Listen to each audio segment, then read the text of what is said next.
It's only one question today. So it'll be fast, and we can... Yes. It's a very general question. It's open-ended, but I love this question. Okay.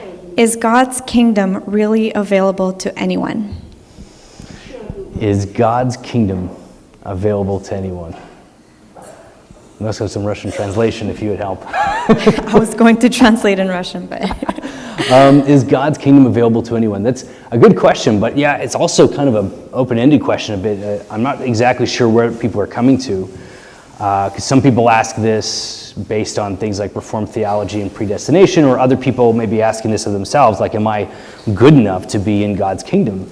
And so I'll try and answer with everything at once. And I would say that there is nothing that we can do as people. There's no kind of sin that's too big, life that's too far from God, that God is going to look at that life and say no. Right? There's nothing about us, about our merit or about our worth or what we've done or haven't done that God looks at when it comes to salvation. God's saving work is entirely and completely done through Jesus' death on the cross. Right? So there's no one who's too far from God who cannot be saved. And God goes in and he transforms the hearts of people. He chooses people and calls them into his kingdom. He transforms their hearts. There is nothing about us that affects his choosing of grace when he bestows grace upon us and he saves us. So if you're feeling with a sense of guilt and fear that you're just not good enough, that is a completely false notion before God. Because if God desires to save you and bring you into his kingdom, he will do that. It is all upon his shoulders. And the other part is that we do believe that that is his work, that really all of us in our nature, in our hearts, want to reject God. We want to say no to God. And it takes God's supernatural work, his Holy Spirit, to come into our hearts and to change it so that we can say yes. We require his grace upon us before we can even embrace what he's done for us at the cross. So I hope that that clarifies from a couple angles a bit. And another one just pop in, or is that something else? There is another question. Oh, it's a follow-up, because like you didn't answer that the way I wanted you to. Follow-up from the same person. No, it's actually from a different person, but yeah, thank you. I think that answers pretty comprehensively that God's kingdom really is for everyone. Mm-hmm. And he's waiting for us to respond to him if we haven't. The next question is, how can you be thankful and still deal with certain aspects of life you disagree with? Can you still take a stand against things while being thankful?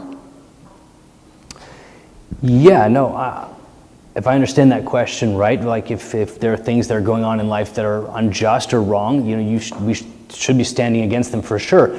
Our thankfulness isn't necessarily for bad things. That's not what the Apostle Paul is saying. He's not saying be thankful for evil, but he's saying in the midst of that, there are things you can be thankful for. God may be using that, and there's redemption in what you're going through and what you're experiencing, but you don't have to be thankful for evil in the world. That's not the thrust of this at all. So being thankful to God in the midst of a trying circumstances, we are still free to stand against those circumstances and work for change, work for better. We have to do that in many cases, so it's important to understand that difference. Yeah. That's it for the questions for today, and I really hope you can all come join us downstairs right now for some coffee and refreshments, sandwiches, homemade cider. So I can attest the cider's good.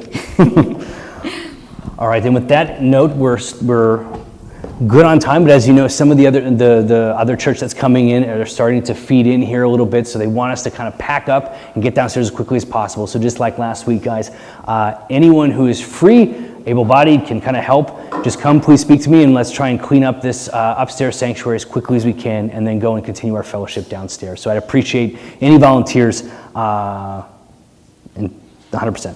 Appreciate it lots. Let me close off everyone with a little benediction.